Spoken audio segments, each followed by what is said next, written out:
Vice ganda may paalala sa madlang people bago manood ng kanyang pelikula. Nagbigay ng paalala si Vice ganda sa mga manunood ng kanyang pelikulang, And the Breadwinner Is, nakabilang sa mga entry sa Metro Manila Film Festival, MMFF, ngayong taon. Sa kanyang Facebook page, nagpost si Vice tungkol sa mga reaksyon at komento ng mga netizens na nakapanood na ng pelikula, at ibinahagi ang isang mahalagang mensahe para sa mga balak pang manood. Ayon kay Vice, siguraduhin may baon kayong tisyo at panyo kapag manonood ng #AndTheBreadwinnerIs. Roller coaster ride of emotions 2. Punta na sa pinakamalapit na sinema para makilala ang pamilyang Salvador. Ipinahayag niya ang kalikutan ng pelikula na puno ng emosyon, at hinikayat ang mga manunood na maging handa sa mga matinding eksena. Ang pelikula, ayon sa kanya, ay naglalaman ng mga karanasang magbibigay ng matinding saya at kalungkutan. Kaya't isang roller coaster ride ito para sa mga manunood. Inimbitahan din niya ang mga tao na pumunta na sa mga pinakamalapit na sinehan upang makita ang kwento ng pamilyang Salvador. Hindi nakaligtas sa mga manunood ang husay ng pelikula ni Vice. Marami sa mga nag-iwan ng komento sa social media ang nagpahayag ng kanilang paghanga sa proyekto at sa galing ng mga artista. Kabilang na si Vice ganda. Pumuri ang mga netizens sa kahusayan ng bawat eksena,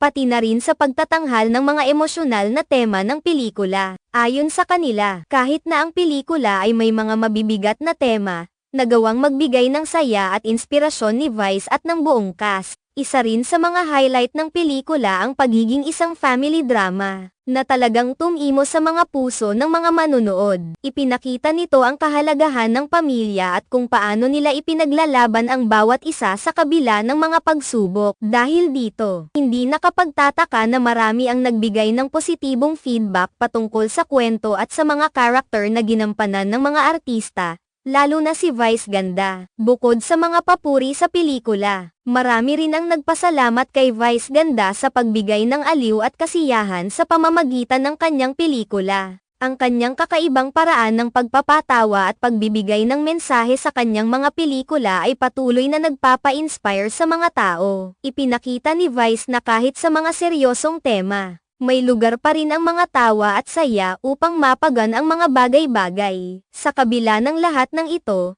nagpapatuloy ang suporta at paghanga mula sa mga tagahanga at manunood ng pelikula. Muling pinatunayan ni Vice ganda na kaya niyang magdala ng mga kwentong may lalim at kahulugan, at ipakita sa mga tao ang kahalagahan ng pagkakaroon ng malasakit at pagmamahal sa isa't isa.